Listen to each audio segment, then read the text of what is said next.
السلام علیکم جی. اس وقت بظاہر یہی لگتا ہے کہ جنگ جو ہے وہ اگلے مرحلے میں جا رہی ہے. روزانہ کوئی نہ کوئی اقدامات ہو رہے ہیں. آج جو تھا وہ سپریم کورٹ کے 8 رکنی بینچ نے کیس ٹیک اپ کیا ایک ایسے قانون کا جو ابھی بنا ہی نہیں ہے اور جس کا کیس ٹیک اپ کیا ہی نہیں جا سکتا. اور جو ہے لیکن جو ہے لیگل مائنڈ ہوں کہ لوگ ہوں وہ تو یہی کہتے ہیں. ہاں یوتھیوں کی بات نہیں ہو رہی. وہ یوتھیا مجہول القوم الجاہلیہ للعقل المحدود جو ہے اس کو تو جو اس کے کھانے کے اندر فٹ کر دیا جاتا ہے وہ کرتا پھر رہا ہے, تو اس کی بات نہیں ہو رہی. جو بھی لیگل مائنڈ کا بندہ ہے وہ یہی کہہ رہا ہے کہ جناب یہ اقدام ہونا چاہیے تھا, یہ اقدام ہو رہا تھا, یہ اقدام ہونے جا رہا تھا. بہرحال 8 رکنی بینچ نے 2-3 آپٹکس ڈلیور کیے. چیف جسٹس عمر تا بندیال نے اپنی طرف سے یہ آپٹک ڈلیور کیا کہ جناب میں جو ہوں میرے پاس اکثریت ہے ہائی کورٹ سپریم کورٹ کے اندر, اور وہ جو میں نے آپ سے دھوکہ دے کے جھوٹ بول کے وعدہ خلافی کر کے بقول عبدالقیوم صدیقی کے جو میں نے آپ کو 2 جونیئر جج ایلیویٹ کروا لیے تھے, ٹھیک ہے نا, اب وہ میری اسٹرینتھ ہیں تو میں تو جیت گیا, آؤ ہوں میرے نال, آؤ میں تو جیت گیا. یہ وہ والا رویہ تھا. ایک تو انہوں نے بتایا کہ 8 میرے ساتھ ہیں, یہ جتنے بھی جونیئر موسٹ اس وقت بیٹھے ہوئے ہیں میرے دائیں اور میرے بائیں, یہ دیکھیں کس قدر ڈسپلن سے بیٹھے ہوئے ہیں. 40 منٹ تک ان کے سامنے ایک ایسا شخص جو ماضی کے اندر LF کے تحت حلف اٹھا چکا ہوا ہے وہ پڑھ کے سناتا رہا اپنی پٹیشن. پتہ نہیں انہیں پٹیشن کن نے لکھ کے دیتی سی, اور وہ 40 منٹ تک کسی جج نے اس کو ٹوکنے کی زحمت گوارا نہیں کی. 40 منٹ بعد پر کی گفتگو ہوئی. یہ آپ کہاں سے پڑھ رہے ہیں؟ پیج نمبر کون سا ہے؟ اور یہ دوسروں کو کہتے ہیں غلام.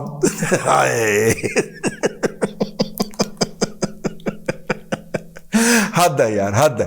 لیکن بہرحال وہ انہوں نے کیا. ایک تو انہوں نے اپنی اسٹرینگتھ کا اظہار کیا, اور دوسرا انہوں نے بتایا کہ ہم اس کو سنیں گے. میں نے جب فون پہ رابطہ کیا وکلا سے جو اس کیس میں پیش ہو رہے تھے, میں نے کہا کہ سماعت کب تک ملتوی ہوئی ہے؟ انہوں نے کہا ہم بھی کورٹ روم میں موجود ہیں, انتظار کر رہے ہیں کہ عدالت جو ہے وہ کیا فیصلہ دیتی ہے, کہ اگلے ہفتے اس کی سماعت ہے یا غیر معینہ مدت کے لیے کر دی ہے کہ جب ہمارا دل چاہے گا ہم اس کو ٹیک اپ کر لیں گے. تو لیکن 34A کے تحت حکومت کو نوٹس جاری کر دیا گیا ہے, ریاست کو طلب کر لیا گیا ہے, جو کہ وہ نہیں کر سکتے. ٹھیک ہے, اب اس کا مطلب ہے کہ دھانس ہے, دھاندلی ہے, اپنا بڑک ہے, دھڑلہ ہے کہ لو جی ہم کرنے لگے ہیں, آپ کر لیں جو کچھ کرنا. ٹھیک ہے, تو وہ پھر ظاہر ہے سائیوں نے بھی آگے سے انتظام کیا ہوا. پھر جب کوئی بندہ اس قدر کھلے ڈٹائی سے سامنے اتر آئے میدان میں, تو پھر اس کا بھی کوئی نہ کوئی تو ان کے پاس ہوگا, ورنہ وہ پھر مار کھائیں گے. ایک دفعہ پھر جمہوریت ہار جائے گی. ٹھیک ہے, سرکاری ملازمین کے سامنے ایک دفعہ پھر جمہوریت ہار جائے گی. تو کوئی پہلی دفعہ تو نہیں ہارے گی, 75 سال کے اندر بڑی دفعہ ہاری ہے تو پھر ہار جائے گی. اپنا اب حکومت نے کیا کیا اس کے مقابلے میں؟ حکومت نے آج اتحادیوں کا اجلاس بلایا. اتحادیوں کے اجلاس کے اندر انہوں نے بیٹھ کے جو تھا وہ ایک طریقہ کار طے کیا, پھر باہر نکل کے ایک مشترکہ پریس کانفرنس کی. اس مشترکہ پریس کانفرنس کی جو قیادت تھی وہ جناب وزیر قانون اعظم نذیر تارڑ صاحب نے کی. اعظم نذیر تارڑ صاحب نے کہا کہ میں تو یہ معافی مانگنے آیا ہوں کیونکہ میں نے یہ جونیئر ججوں کو ایلیویٹ کرنے کے لیے حکومت کی طرف سے ووٹ دیا تھا. حالانکہ جونیئر ججوں کی طرف سے کی ایلیویشن جو تھی وہ اعظم نذیر تارڑ تو اس کے مخالف تھے. حکومت جو تھی اس کو پاکستان کی پریمیئر ایجنسی کے سربراہ نے کہا تھا, اور یہ بھٹی صاحب بتا چکے ہوئے ہیں پریمیئر ایجنسی کے سربراہ نے یہ پیغام دیا تھا کہ جناب آپ ان کو جج دے دیں, یہ بندوں کی طرح بیہیو کرے, بندے کے پتروں کی طرح بیہیو کرے گا. تو بندے کے پتروں کی طرح یہ بیہیو کیا کہ اس نے حکومت کو لمحہ پا لیا سپریم کورٹ میں, اپنے جج لے کے اپنی اکثریت پوری کر کے. اب وہ پریمیئر ایجنسی کے سربراہ جو ہیں وہ کیا کرتے پھر رہے ہیں میں نہیں پتہ. بھئی اپنے پٹی صاحب نے فرمایا ہے, ٹھیک ہے, میں نہیں کچھ کہہ رہا. آہو تو ممتاز حسین بھٹی صاحب نے فرمایا. ممتاز حسین بھٹی صاحب جو ہیں وہ چنگے پیڑے قسم کے جرنلسٹ ہیں.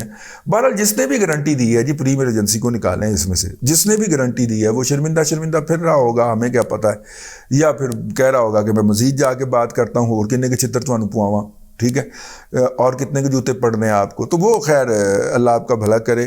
یہ ہوا تھا اس کے ذریعے.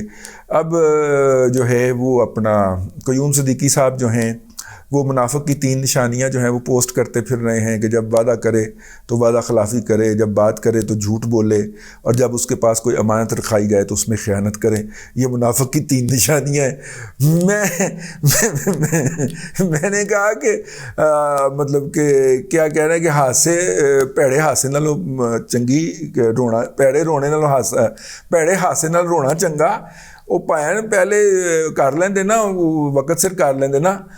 میرا مطلب ہے کہ آپ مجھے یہ بات بتائیں کہ جب اس کو پھانسی کی سزا ہو گئی تھی اپنا فاروق بندیال کو اور اداکارہ شبنم ریپ کیس کے اندر, تو اس کے بعد پھر اس نے شبنم کے وکیل کو اپروچ کیا, ایس ایم ظفر صاحب تھے, ٹھیک ہے, اور اداکارہ شبنم سے انہوں نے معافی لے کے دی تھی. ایس کے بندیال کا وہ برخوردار تھا جو کہ اس وقت ضیاء الحق کے فیڈرل سیکرٹری تھے. تو اس نے ایس ایم ظفر کو کہا, ایس ایم ظفر نے شبنم کو کہا کہ معاف کر دینا, بڑی عظمت ہوتی ہے, ٹھیک ہے. تو انہوں نے ان کو معاف کر دیا تھا. تو کیا اس کے بعد فاروق بندیال نے مجرمانہ زندگی ترک کر دی؟ یہ بتائیے بھئی, اگر فاروق بندیال کو اتنا پچھتاوا تھا اپنی اس حرکت کے اوپر تو اسے تو اپنے جرائم سے باز آ جانا چاہیے تھا. تو کیا اس نے مجرمانہ زندگی ترک کر دی؟ جا کے پوچھیں تو صحیح اس کے علاقے کے اندر, پتہ تو کریں کہ اس نے اس کے بعد کیسی زندگی گزاری ہے. وہ اس سے بڑا کرمنل بن کے سامنے آیا. اگر کسی کو یہ, اور یہ نون فیکٹ ہے یار میں نے ہائی کورٹ کی 10-12 سال 15 سال رپورٹنگ کی ہے, اور اس کے وہاں پہ بیٹھ کے جو جنرل باتیں ہو رہی ہوتی تھیں وہ یہی ہو رہی ہوتی تھیں, ٹھیک ہے نا. تو ایک دوسرے سے علم کا شیئر ہوتا تھا. اچھا, ہائی کورٹ کے اندر وہ اس علاقے کے لوگ آ گیا, کوئی نہ کوئی پٹیشنر آ گیا. اب اس پٹیشنر کو وہ جرنلسٹوں کے ہتھے چڑھ گیا, وہ چڑھ گیا, یا اس کا وکیل چڑھ گیا. تو ہم نے باتیں شاتیں پوچھنا شروع کر دیا, اچھا کیا ہو رہا ہے, کیا نہیں ہوتا, یہ ہوتا ہے, وہ ہوتا ہے, ٹھیک ہے. اس کے اندر آپ کو اس طرح کی باتیں پتہ چلتی رہتی ہیں. تو وہ اس کے بلڈ میں ہی ایسا نہیں ہے, وہ تو آپ کو اپنی طرف سے دھوکہ دے رہا تھا.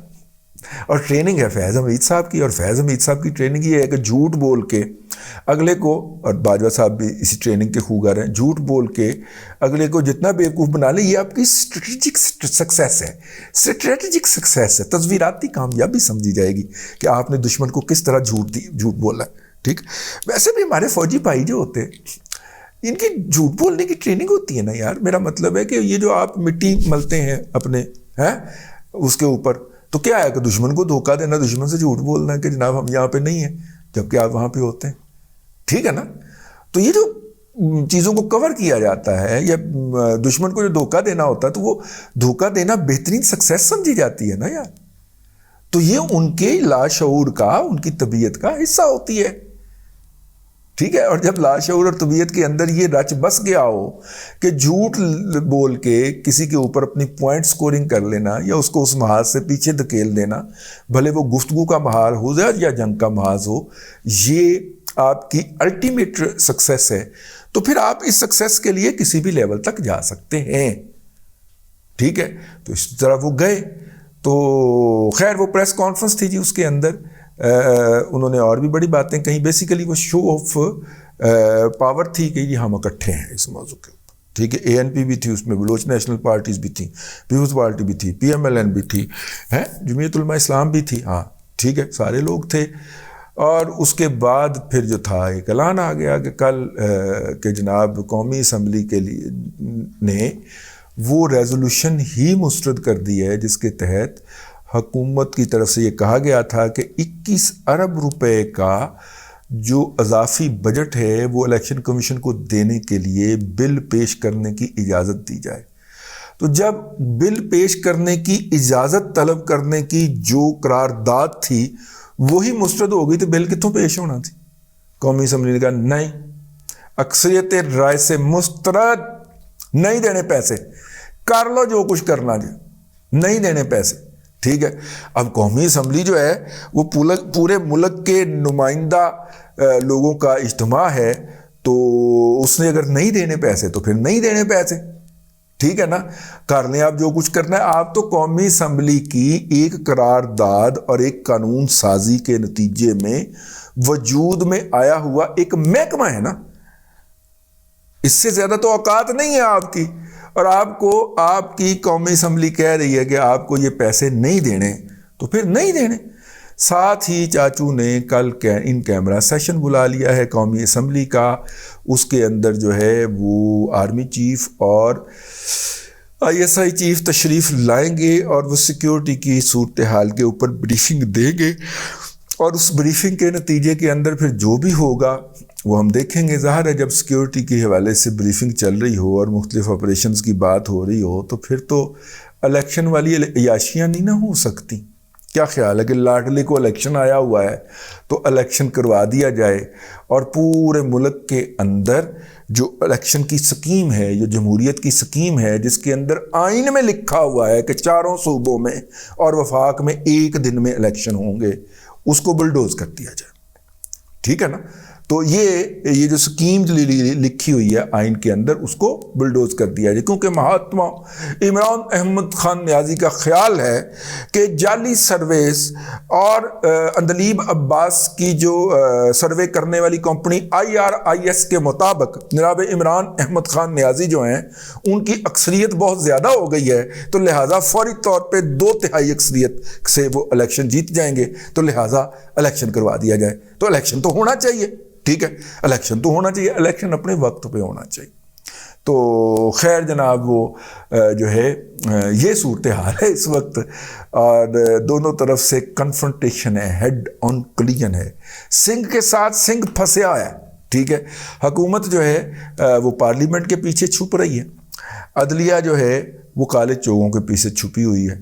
اور مجھے جنرل جسٹس اطہر من اللہ صاحب، جنرل نکل گیا منہ سے، جج صاحب معافی کا خواستگار، جسٹس اطہر من اللہ صاحب کے ججمنٹ کا وہ فقرہ یاد آ گیا کہ کالے چوگوں سے کی جانے والی سیاست جو ہے اس میں عدلیہ کا کبھی بھلا نہیں ہو سکتا. اور دوسری بات یہ ہے، یہ سیاستدان جو سروائیو کرتے ہیں جمہوری اپنا مارشل لا کے بعد بھی اور اس طرح کی عدلیہ گردی کے بعد بھی، وہ کیوں کرتے ہیں؟ کیونکہ وہ بیسیکلی سیاستدان ہوتے ہیں. آپ سیاستدان کے مقابلے کے اندر سیاست میں اتریں گے تو آپ اس سے مات کھائیں گے. جرنیل بھی مات کھا کے 8-8 10-10 سال کے بعد جب رخصت ہوتے ہیں تو جوتے پڑ رہے ہوتے ہیں جرنیلوں کو. آتا وہ اپنی طرف سے بڑے ایکشن کے اندر ہے، لیکن جب 10 سال کے بعد رخصت ہوتا ہے تو اس کو جوتے پڑ رہے ہوتے ہیں. کیوں؟ وہ سیاستدانوں کے ساتھ سیاست کرنے کی کوشش کرتا ہے. ٹھیک ہے، ٹھیک ہے. سیاستدانوں میں سے کوئی پھانسی چڑھ جاتا ہے، کوئی سڑک پہ مارا جاتا ہے، تو بندوق سے مقابلہ جب نہتے ہاتھوں آپ نے کرنا ہے، توپ سے مقابلہ کرنا ہے، تو ایسے تو ہوگا نا آپ کے ساتھ. لیکن اس کے بعد وہ جو جاتا ہے وہ ایوب کتا ہائے ہائے ہوتا ہے. ٹھیک ہے نا. وہ ضیاء الحق جو ہے وہ مر گیا مردود، ٹھیک ہے، وہ ہوتا ہے. مطلب نہ فاتحہ نہ درود، مر گیا مردود، نہ فاتحہ نہ درود، یہ ہوتا ہے. اور مشرف جو ہوتا ہے نا، مشرف کتا بھی ہائے ہائے ہوتا ہے. یہ جاتے ہوئے گالیاں وصول کر کے جاتا ہے ہر مردود جو ہوتا ہے، ہر جو ہوتا ہے. کیوں؟ کیونکہ سیاست کرنے کی کوشش کر رہا ہوتا ہے. سجاد علی شاہ صاحب نے بھی یہی حماقت فرمائی تھی. انہوں نے سیاستدانوں سے سیاست کرنے کی کوشش کی تھی اور لگے گئے تھے. کوئی ایمرجنسی نہیں لگی تھی، کوئی ایگزیکٹو آرڈر کے ذریعے ججوں کو فارغ نہیں کیا گیا تھا، لیکن سجاد علی شاہ صاحب لگے گئے تھے. بہرحال اب تک کے لیے اتنا ہی. اگلے ولاگ کے اندر دیکھتے ہیں جی اب اس کا کیا نتیجہ نکلتا ہے. لڑائی تو جاری ہے. لوگ کہتے ہیں آپ علاقائی صورتحال پہ بات نہیں کرتے، انٹرنیشنل. وہ پائن ساری انٹرنیشنل اسٹیبلشمنٹ جڑی ہو آج کل پاکستان دے آ کے لڑائی لڑن ڈی جے.